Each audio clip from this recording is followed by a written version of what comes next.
ఉత్సాహంతో దద్దరిల్లిన 41వ డివిజన్ ఆధాల భారీ మెజారిటీకి నిదర్శనం. మిద్దెలపై మేడపై నుండి మహిళా తల్లుల ఆశీర్వాదాలు.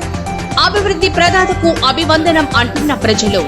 9 నెలల్లో 150 కోట్లు అభివృద్ధి చేశా. రాబోయే 5 ఏళ్లలో 1000 నుండి 1500 కోట్లు అభివృద్ధి చేస్తా.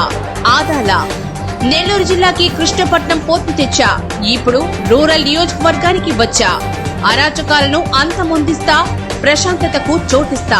ఆదాల ఈ రోజు 41వ డివిజన్ లో రూరల్ వైఎస్ఆర్సీపీ ఎమ్మెల్యే అభ్యర్థి ఆ డివిజన్ కార్పొరేటర్ పువ్వాకొల్లు విజయలక్ష్మి మరియు స్థానిక వైఎస్ఆర్సీపీ నాయకులతో కలిసి ఎన్నికల ప్రచారం నిర్వహించారు.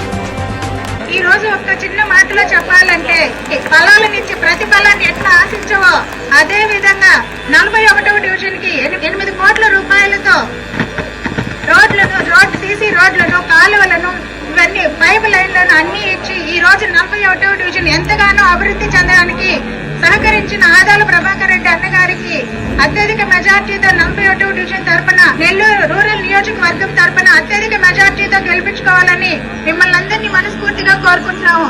అదేవిధంగా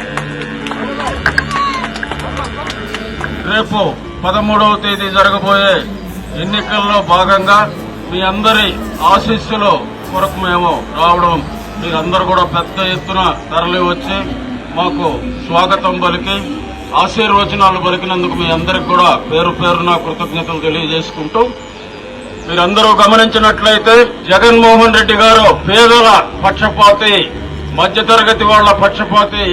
ఎవరైనా కూడా పేదరికంలో ఉండకూడదు, పేదలందరినీ అభివృద్ధిలోకి తీసుకురావాలి అనే ముఖ్య ఉద్దేశంతో పేదల కోసం ఆర్థిక సహాయం, అంతేకాకుండా అనేక పథకాలు ప్రవేశపెట్టి వాళ్ళకి ఆర్థిక సహాయం చేయడమే కాకుండా ముఖ్యంగా వాళ్ళ పిల్లలు బాగా చదువుకొని ఉద్యోగాలు చేస్తే వాళ్ళ కుటుంబాల పరిస్థితి మారుతుంది అనే ఉద్దేశంతో విద్యకు అత్యధిక ప్రాధాన్యతనిచ్చిన ముఖ్యమంత్రి జగన్మోహన్ రెడ్డి గారు. తర్వాత నేను 1 సంవత్సరం కిందట రూరల్ నియోజకవర్గ ఇన్ఛార్జ్ తీసుకున్న తర్వాత ప్రతి వార్డులో కూడా రోడ్లు, డ్రైన్లు చాలా వరకు వేసాం. ఇంకా కూడా వేయాల్సినవి ఉన్నాయి. దగ్గర ఈ 9 మాసాల్లో 150 కోట్ల రూపాయలు ఖర్చు చేశాం. రాబోయే రోజుల్లో దగ్గర 1000 నుంచి 1500 కోట్లు ఖర్చు పెట్టి మన రూరల్ నియోజకవర్గాన్ని నంబర్ 1 నియోజకవర్గంగా తీర్చిదిద్దేదానికి అన్ని విధాలా కూడా ప్రయత్నం చేస్తానని కూడా తెలియజేసుకుంటూ, నేను గత 25 సంవత్సరాలుగా ఈ నెల్లూరు రాజకీయాల్లో అనేక చోట్ల ఎమ్మెల్యేగా, ఎంపీగా, మంత్రిగా పనిచేయడం జరిగింది. ఎక్కడ కూడా గొడవలు సృష్టించలేదు, తగరారులు పెట్టలేదు, రౌడీజాలు చేయలేదు, ఎవరిని హింసించలేదు. ఎలాంటి కార్యక్రమాలు లేకుండా ఓన్లీ అభివృద్ధి ధ్యేయంగా పనిచేయడం జరిగింది. నేను సర్వేపల్లిలో 10 సంవత్సరాలు ఎమ్మెల్యేగా ఉంటే ఆ ప్రాంతాన్ని రాష్ట్రంలోనే నంబర్ 1 గా తీర్చిదిద్దాను. ఈరోజు పోర్ట్ వచ్చింది, అక్కడ పవర్ ప్లాంట్స్ వచ్చినాయి, తర్వాత ఆయిల్ ప్లాంట్స్ వచ్చినాయి, ఇతర ఇండస్ట్రీలు వచ్చినాయి. ఎన్ని వచ్చినా కూడా ఎక్కడ చిన్న తకరారు కూడా లేకుండా వాటినన్నింటినీ కూడా చేసి ఇప్పుడు దగ్గర 30,000 మంది అక్కడ పనిచేస్తూ ఉన్నారు. దానివల్లనే మన నెల్లూరు నగరం కూడా వేగంగా అభివృద్ధి చెందుతూ ఉందంటే కారణం అక్కడ జరిగిన అభివృద్ధి. మీరందరూ కూడా ఒకసారి ఆలోచించాలి. మనకి అభివృద్ధి చేసే నాయకులు కావాలన్నా, రౌడీజం చేసేవాళ్ళు కావాలన్నా, డ్రామాలు వేసేవాళ్ళు కావాలన్నా ఒక్కసారి ఆలోచించుకోవాలి. ఒక్కసారి మన ముఖ్యమంత్రి గారు చేస్తున్న కార్యక్రమాలను కూడా మీరందరూ కూడా ఆలోచించుకోవాలి. పొరపాటును గాని చంద్రబాబు నాయుడు గారి మాటలు నమ్మి గాని ఆయన్ని గాని వస్తే ఈ పథకాలు సగం అమలు కావు. మొన్నటి వరకు పేదలకు దోషపెడుతున్నాడు అని చెప్పాడు. ఈ రోజు అన్ని ఇస్తాను, ఇంకా ఎక్కువ ఇస్తాను అంటున్నాడు.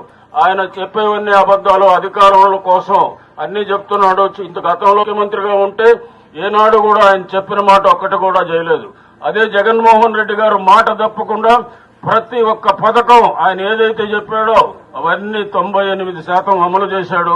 కొత్త పథకాలు కూడా అమలు చేయడం జరిగింది. ఈ రోజు అభివృద్ధి కూడా మీరు చూస్తూ ఉన్నారు, ఎక్కడా అభివృద్ధి కూడా ఆగలేదు. మన పరిపాలన మీ ఎదుటికి తీసుకొచ్చాడు.